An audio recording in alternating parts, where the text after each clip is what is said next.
নুরুল হক নূর দাবি তুলেছেন যে ফেব্রুয়ারিতে নয়, জানুয়ারিতেই নির্বাচন দিতে হবে গণ অধিকার পরিষদের প্রতিষ্ঠাবার্ষিকীর আলোচনা সভায়। কেন বলছেন খেয়াল করে শোনেন। নির্বাচন যত তাড়াতাড়ি হবে আমাদের জন্য তত ভালো হবে।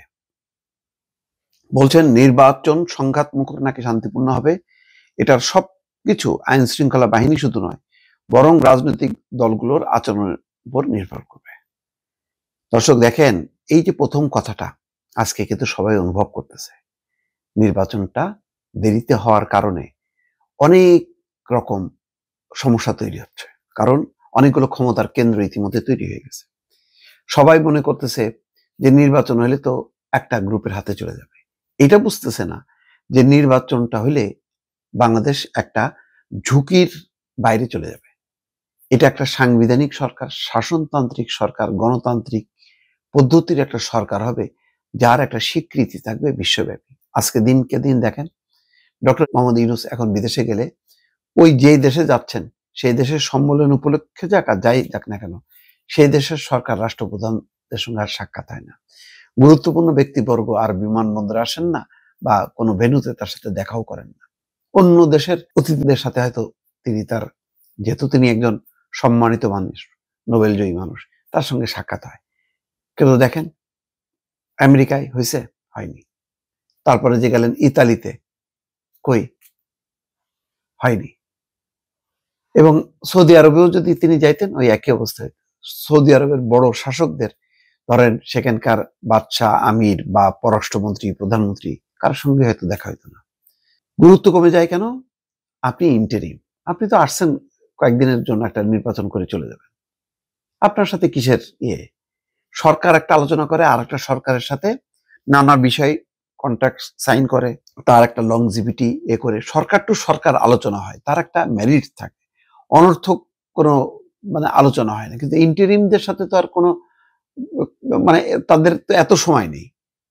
ইন্টারিমের সাথে কোনোদিন কোনো পার্মানেন্ট কোনো চুক্তি হয় না। অন 11 সময় মনে আছে, মধ্যপ্রাচ্যের কোনো দেশে বাংলাদেশ থেকে জনশক্তি নিয়োগই বন্ধ হয়ে গেছিল ওই ইন্টারিম গভর্নমেন্টের কারণে। কোন দেশে ইন্টারিম গভর্নমেন্টের সাথে অন্য দেশের পার্মানেন্ট গভর্নমেন্ট কখনো সমঝোতায় আসে না। IMF কি বলছে? যে আমরা কিস্তির অর্থ ছাড় করব, নির্বাচিত সরকার আসুক, তারপরে তার পলিসি, তার কমিটমেন্ট এগুলি বুঝে তারপরে করব। অনেক বৈদেশিক চুক্তি, বিনিয়োগ চুক্তি, ব্যবসায়ীরা বলতেছে যে বড় বড় ব্যবসায়ীরা তাদের বিনিয়োগ প্রস্তাব নিয়ে আসে না, কারণ পার্মানেন্ট গভর্নমেন্ট নাই। আর বাংলাদেশে আভ্যন্তরীণভাবে রাজনৈতিক সংকটও তৈরি হয়েছে এইটার কারণে। কারণ ওই যে বললাম, অনেকগুলো ক্ষমতার কেন্দ্র দাঁড়ায় গেছে। সরকারের ভেতরে যারা আছে, যারা কোনো দলের না, তারা ক্ষমতা এনজয় করতেছে, তারা নিয়োগ বদলি করতেছে, আখেরও গোছাচ্ছে। অনেকে বলতেছে না আখের গোছাচ্ছে, সত্য, সবাই না। যারা প্রতিবাদ করতেছে তাদের সাহসিকতা আছে, কিন্তু অনেকে চুপচাপ মধু খেয়ে যাচ্ছে। তার বাইরে বিভিন্ন যারা নির্বাচিত না সেসব দলগুলো, তারা বীর, হিরো, তারা বলছে আমরাই তো সব, আমরাই তো এই সবকিছু করলাম, আমাদেরকে গুরুত্ব দাও। ফলে একটা এলোমেলো বিশৃঙ্খলা একটা পরিস্থিতি, আইন শৃঙ্খলা পরিস্থিতি নেই। কারণ ইন্টারিম গভর্নমেন্টের আদেশ স্বরাষ্ট্র উপদেষ্টার আদেশ শুনবে না। ওখানে যদি একটা স্বরাষ্ট্রমন্ত্রী থাকতো একটা রাজনৈতিক সরকারের, ওর ঘেটটি ধরে ওই ওই সিদ্ধান্তটা বাস্তবায়ন করতে পারতো। ওখানকার রাজনৈতিক কর্তৃপক্ষ সবাই ঝাঁপায় পড়তো, ইন্টারিমের পক্ষে কেউ থাকে না।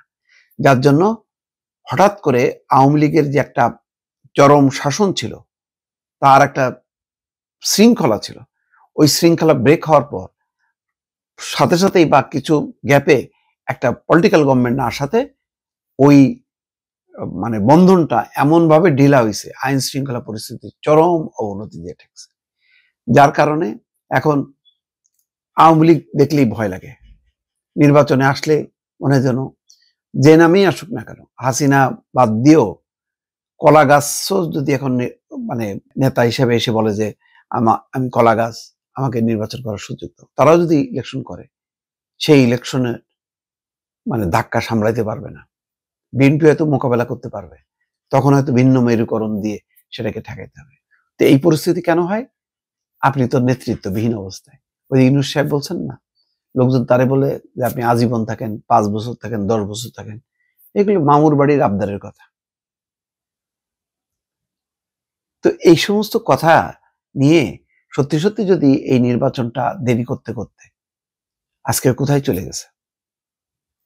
আমি অনেকবার বারবার বলছি, ভাই আমি এই সমস্ত সংস্কারের নামে, বিচারের নামে নির্বাচন পেছানোর পক্ষপাতী আমি না। কারণ নির্বাচনটা দরকার, আমার একটা সাংবিধানিক শাসনতান্ত্রিক একটা সরকার দরকার, নিয়ম মাফিক একটা সরকার দরকার। একটা মানে আজগবি একটা সরকার বসে থাকবে যার কোনো ম্যান্ডেট থাকবে না, সেটা নিজেরা নিয়ে মানে মজা পাওয়া যায়, কিন্তু আন্তর্জাতিক এর কোনো স্বীকৃতি নেই, গুরুত্ব নেই। এরকম গুরুত্বহীন করে রাখছে আমরা পুরো দেশটাকে। সুতরাং নূররাও বুঝতে পারছে যে নির্বাচন মানে ফেব্রুয়ারি না জানুয়ারিতে, আমি তো বলবো যে ডিসেম্বরই তো মানে অনেক দেরি সময় ছিল। মানে বিএনপির দাবি করা উচিত ছিল একদম প্রথম দিনই যে জনগণের বিজয় হয়েছে, এখন আমরা জনগণের ম্যান্ডেট নিয়ে ক্ষমতা আসতে চাই, ইন্টারিম গভর্নমেন্টকে বলতে চাই সবকিছু গোছায় আপনি 3 মাসের মাথায় বা 6 মাসের মাথায় আপনি নির্বাচন দেন। এইটা স্ট্রংলি তারা প্লেস করতে পারলো না, অন্য রাজনৈতিক দলও বুঝলো না। ওই যে অন্যদের তো হেডেক নেই, কারণ নির্বাচন নিয়ে তো তাদের ভয়। আওয়ামী লীগ ভয় পাইতো কেন? নির্বাচন দিত না কেন? কারণ নির্বাচন দিলে তার হারবে। এখনো অনেকে মনে করে নির্বাচন দিলে আমার তো কোনো ঠাঁই নেই, ওই একই রোগ, একই। মানে আমি যতক্ষণ না পর্যন্ত নির্বাচিত না হয়ে আসতে পারবো ততক্ষণ পর্যন্ত আমার নির্বাচনের কোনো গুরুত্ব নেই। এই ঠেলাঠেলিতে নির্বাচন পিছাই গেছে। এখনো পর্যন্ত দেখেন সক্রিয়ভাবে বিএনপির যত উপস্থিতি দেখি, তার তৎপরতা দেখি, অন্যদেরকে দেখি না। কেমনে জোট করবে, কি করবে না করবে এই নিয়ে ভাবি গেছে। অথচ মানুষের কাছে যাওয়া, মানুষকে উদ্বুদ্ধ করা, একটা গণ অভ্যুত্থান যদি একটা অপরিচিত মুখরা সংগঠিত করতে পারে, তাহলে মানুষের কাছে যে ভোট কেন নিয়ে তারা মানে জয়ী হবে না, এই কনফিডেন্সটা কেন আসে না? তাহলে রাজনীতি করার দরকার কি? গণতান্ত্রিক রাজনীতি করলে তার মাথায় থাকতে হবে যে আমাকে নির্বাচন ফেস করতে হবে। সেই পাবলিককে ফেস করার মতন যদি মানসিকতা না থাকে, তাহলে রাজনীতি করা উচিত।